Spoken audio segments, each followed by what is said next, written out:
Hi guys, while support for Brexit declines by the day and the likelihood of a Labour government increases by the day, people like Jacob Rees-Mogg are pulling out all the stops and ramping up the Project Fear machine to stop Starmer and what they see as a return to the EU. Mogg on his GB News show started out by pumping the Tory line that Labour want to take more asylum seekers in as part of some EU deal.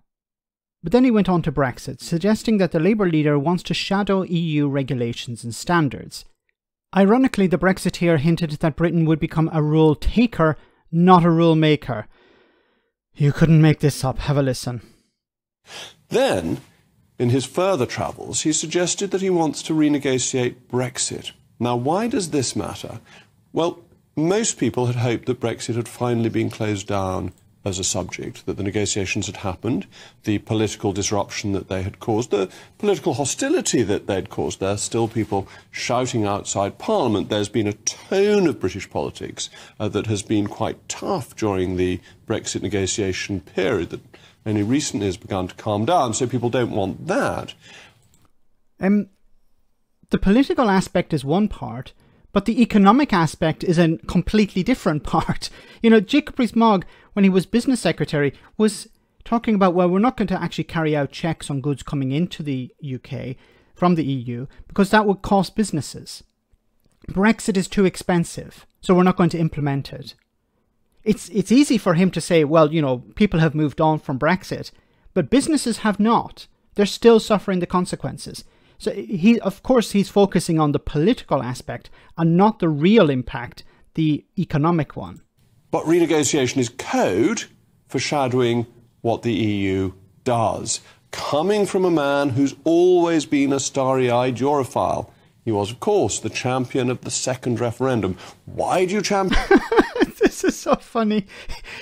Jacob Rees-Mogg, before the referendum, suggested there should be a second referendum after the negotiations have taken place, so the British people would be able to decide whether what was negotiated would be in their interest or not. So before Keir Starmer became the man of the second referendum, Jacob Rees-Mogg was the man of the second referendum. Champion a second referendum because you believe the voters got it wrong the first time and need to be given a second choice.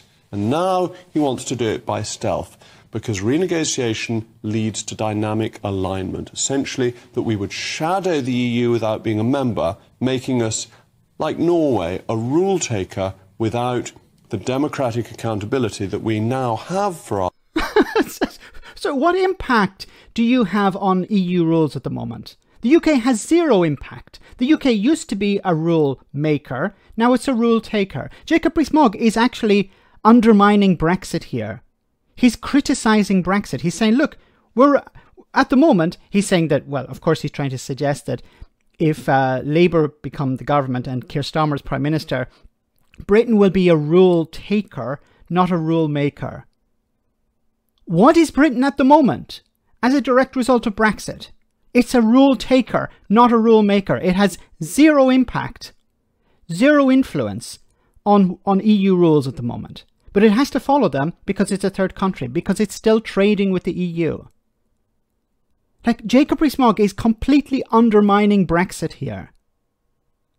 If Keir Starmer gets into power, we're going to be following EU rules. What is happening at the moment? Our laws by being an independent nation state outside the EU, so it would restore the democratic deficit. Starmer, by aping Blair, was trying to make more conservative, cautious voters back him, or at least stay at home. But this not so subtle backdoor return to the EU is a big mistake, along with the suggestion of increased migration, and shows he cannot be trusted and would even risk the election for the sake of his Europhilia. It's lovely to hear a Tory Brexiteer giving Keir Starmer political advice. It's like, don't do it, Keir Starmer. You're going to damage your possibility of becoming Prime Minister. Yes, as if Keir Starmer is listening to Jacob Rees-Mogg. As I said at the beginning, there is growing support for the UK to rejoin the European Union. There's less and less support for Brexit. And of course, if you focus only on the politics, yes, it's somewhat divided. But if you focus on the economics, There are zero arguments in favour of Brexit.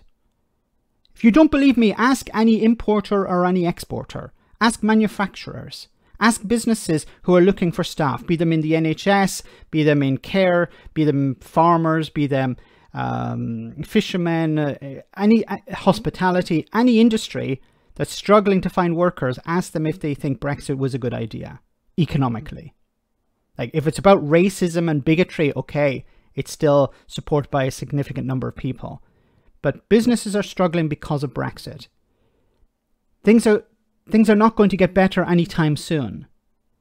So it makes sense for a future Labour government to align as much as possible with EU standards, because it reduces red tape.